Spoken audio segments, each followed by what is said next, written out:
4월 22일 오늘은 미국 FDA가 동물 실험 의무를 폐지하면서 전 세계적으로 AI 기반 신약 개발 플랫폼 체크해봅니다. 이러한 변화는 국내 제약 바이오 기업에도 기술 경쟁력 확보와 글로벌 시장 진입의 기회로 작용하고 있다. FDA는 최근 AI 기반 예측 기술을 동물 실험을 대체할 수 있는 핵심 기술로 명시하며 NAM, New Approach Methodologies, 도입 로드맵을 공개했다. NAM은 동물 없이 신약의 독성, 약효를 평가할 수 있는 차세대 기술로 AI 독성 예측 모델, 오가노이드 등 사람 유래 3D 세포 모델, 마이크로플루이딕스 기반 장기 칩, 고해상도 3D 이미징 등이 포함된다. 이로써 기존 세포 실험, 동물 실험, 임상 시험의 전통적 단계는 점차 축소되고 AI 기반 독성 예측과 오가노이드 기반 전임상 실험을 통해 바로 임상 단계로 진입하는 구조로 전환될 전망이다. 국내 바이오 업계도 후보물질 탐색, 임상 설계, 독성 예측 등 전통적 신약 개발 프로세스 전반에 AI 기술을 접목. 신테카바이오는 2024년부터 전주기 AI 신약 개발 플랫폼 서비스를 구축하여 서비스하고 있다. 자체 개발한 AI 플랫폼인 딥매처를 통해 신약 후보물질 발굴, 선도물질 도출, ADMET, 흡수, 분포, 대사, 배설, 독성, 예측, PBPK, 피지얼로지클리 베이스드 파머코키네틱, 모델 활용 등 신약 개발 전 과정에 대한 기술을 보유하고 있다. 신테카바이오는 자사 파이프라인에 이를 본격 적용해 동물 실험 이전 단계에서 후보물질의 효능과 독성을 예측하고 실제 개발에 활용하고 있다. 이러한 AI를 활용한 플랫폼은 기존의 5년에서 7년이 소요되던 신약 개발 후보물질 발굴 기간을 2년으로 단축하고 비용도 5분의 1 수준으로 절감할 수 있는 것으로 알려져 있다. 신테카바이오는 최근에 주가 상승 후 조정 진행 중입니다. 매수 관점 모니터링 진행하고 매수 포인트 체크해봅니다. 투자에 참고하시기 바랍니다. 4월 30일 오늘은 첨단금속 제조 전문기업 HVM 뉴스 체크해봅니다. 동사의 관계자는 글로벌 우주사업 공급 요청에 대해 공급 요청이 많은 건 사실이라며 개별 발주 형태로 공급이 이루어지고 장기 계약은 업종 특성상 나타나지 않고 있다고 함. 24년 매출액은 10% 증가했으나 일회성 비용 정리하면서 영업이익은 적자 전환 수익성은 악화됐다. 그러나 증권가에서는 HVM이 올해 글로벌 최대 민간 우주항공 기업 스페이스X의 발사 횟수 증가와 함께 우주 매출이 2배 이상 성장할 것이라는 전망하고 있다. 동사의 주가는 올해 2월 중순부터는 하락세. 주가가 반등할 수 있을지 주목된다. 첨단금속은 기존의 금속보다 더욱 발전된 기술과 공정을 이용하여 제작된 고부가 가치 금속, 타이타늄 합금, 니켈 합금, 탄탈륨 합금, 니오뷴 합금, 구리 합금을 의미한다. HVM은 고순도, 고강도, 극한 환경 내구성 등의 까다로운 품질 요건이 요구되는 첨단금속을 제조할 수 있는 고청정 진공용해 기술, 합금화 공정 기술, 금속 특성 제어 기술과 특수 진공용 회로를 보유하고 있다. 이렇게 제조한 첨단금속은 우주발사체, 항공용 터빈 엔진, 반도체용 고순도 스퍼터링 타깃, 방산 분야의 글로벌 기업에 공급되어 핵심 소재로 사용되고 있다. 글로벌 첨단금속 제조사와 견줄만한 경쟁력을 갖췄으며 전 세계 누적 고객사 300곳의 제품을 납품 이력과 특히 나로호 및 누리호 등 국내 우주 발사체 사업에 첨단금속을 납품한 레퍼런스를 보유해 기술력을 입증했고 낮은 원가와 뛰어난 납기 대응력으로 최근 글로벌 우주 발사체 기업까지 고객군을 확대했다. 항공방위 사업과 관련 현재 이스라엘 매출 비중 90% 이상으로 2025년 100억 원 이상 추정한다며 국내는 한화에어로스페이스와 터빈엔진 국산화 목적으로 국책과제를 진행 중. 2024년 말 기준 우주 관련 수주 잔고는 100억 원 이상으로 추정되며 이에 대응하기 위해 현재 증설을 진행 중이다. 25년 5월 이후부터 실적 개선세를 전망합니다. 4월 30일 ISC 공시 내용입니다. ISC는 반도체 후공정 장비 사업체 SK 엠펄스의 반도체 후공정 장비사 아이세미와 인수의 회로기판 공급업체 테크드림을 인수. 인수 금액은 413억 원이다. AI 가속기 테스트에 필수적인 모듈 테스터, 하이스피드 버닌 테스터, HBM 제조용 소재를 포함한 고부가 가치 장비 라인업을 확보. 기존 반도체 테스트 소켓 중심의 사업 구조를 넘어 후공정 장비 소재 시장으로 사업 영역을 확대했다. 매출은 6월부터 ISC 연결 실적에 반영, 실적에도 긍정적인 영향 기대되며 25년 연 매출 2천억 원 이상 발생할 것으로 전망하고 있다. ISC는 25년 1분기 매출 317억 원, 영업이익 70억 원을 기록했다.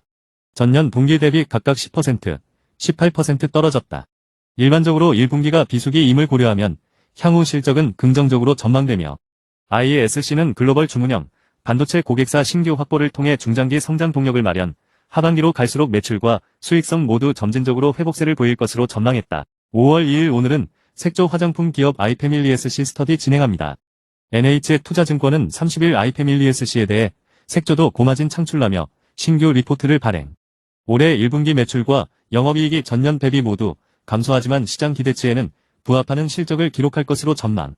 더 주시의 국내 판매 호조와 일본 등 글로벌 시장에서의 매출 성장세가 이어지면서 연간 실적 상향에 대한 기대감을 키우고 있다.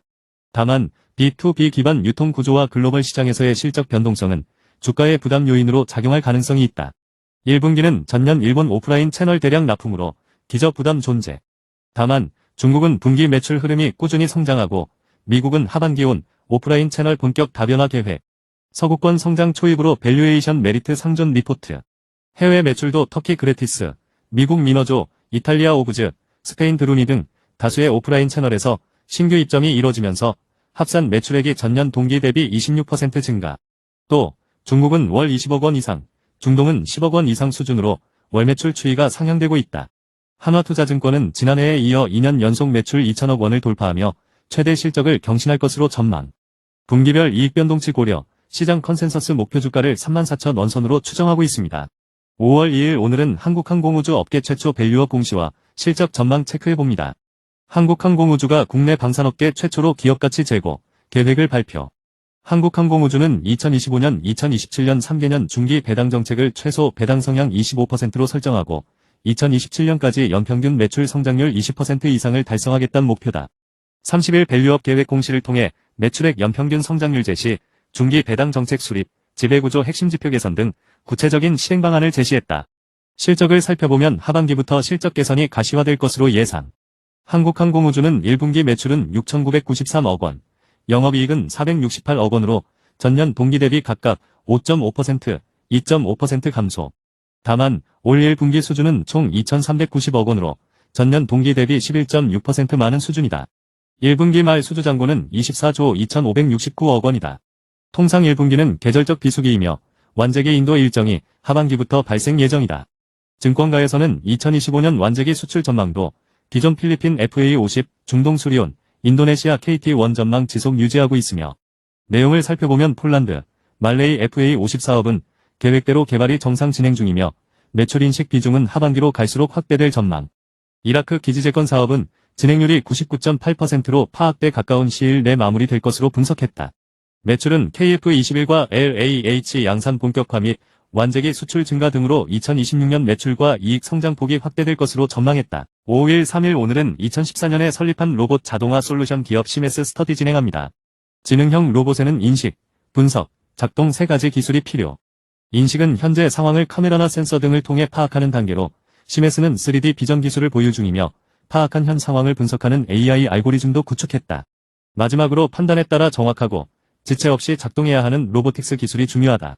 또 이 과정을 컨트롤할 수 있는 소프트웨어도 중요하다. 시메스는 이 과정 전 분야를 내재화하고 양산 중인 글로벌 유일 기업으로 꼽힌다. 쿠팡이 2023년 지분 투자를 한 것도 유통 분야에서 로봇 기업의 협력이 필요했기 때문이다. 전체 매출의 3분의 2 이상이 로봇에서 나오고 있다. 공급 레퍼런스는 물류 분야에서는 쿠팡, CJ 대한통운, 롯데, 올리브영 등의 지능형 로봇을 공급. 예를 들어 다양한 모양의 박스를 제한된 공간에 적재하는 팔레타이징과 반대로 물건을 내리는 디팔레타이징을 자동화했다. 여러 물건이 뒤섞인 상자 속에서 원하는 물건을 꺼낼 수 있는 피스피킹이나 상자에 충전재를 자동으로 넣는 보이드필 등도 대표적 물류 로봇이다. 실제 시메스가 쿠팡에 공급하는 물류 관련 로봇 한 개는 7명에서 8명의 인력을 대체하는 효과가 있다. 올해는 전국 20개 풀필먼트 센터의 총 2,000개 라인 중 30%가량을 로봇으로 대체하는 계획이 실행된다. 전체는 대략 600대 규모이고 올해는 200대에서 250대 규모의 공급이 예상된다. 자동차 분야에서도 지능형 로봇을 공급해왔다. 현대차에는 무겁고 위험한 비정형 공정을 수행하는 로봇 솔루션을 공급했다. 나이키에는 자동화 신발 생산 기술 개발을 진행 중이다. 기존 신발 회사에서 도입한 단순 정형 작업 수준이 아니라 한 대당 5명에서 6명의 수작업자를 대체할 수 있는 고난도 제품을 개발하고 있다. 주가 흐름은 크게 두 가지로 좌지우지될 전망이다. 우선 성장주로서 로봇 테마 자체의 움직임이고 본질적으로는 흑자 전환 시기다. 쿠팡 공급 매출과 나이키의 매출이 반영되면서 수익성도 자연스레 높아질 것이란 계산이다. 그럼에도 흑자 전환 시기는 26년경이 되어서 가능할 것으로 증권가는 전망하고 있다. 25년의 주가 움직임 예상은 역시나 로봇 테마와 함께 나타날 것으로 추정되며 하반기 가면서 실적과 연동성이 나타날 것으로 예상됩니다.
주식 투자에서 사람들이 흔히 저지르는 실수 5가지. 1. 감정적인 매매, 공포와 탐욕에 휘둘려 충동적으로 매도하는 경우. 2. 손절을 하지 못함, 손실을 인정하지 않고 계속 보유하다가 더 큰 손해를 보는 경우. 3. 유행하는 종목을 따라 구매, 충분한 분석 없이 인기 있는 종목을 무작정 사는 경우. 4. 분산 투자 부족, 한 종목의 모든 자금을 몰빵하여 리스크를 감당하지 못하는 경우. 5. 기업 분석 없이 투자, 차트만 보고 투자하거나 기업의 재무 상태를 제대로 확인하지 않는 경우. 이러한 실수를 피하려면 감정적인 결정을 피하고 충분한 분석과 계획을 세운 후 투자하는 것이 중요. 실전 투자 노하우 맛집 채널 머니케어 뉴스와 함께라면 큰 도움이 될 것이라 사료됩니다.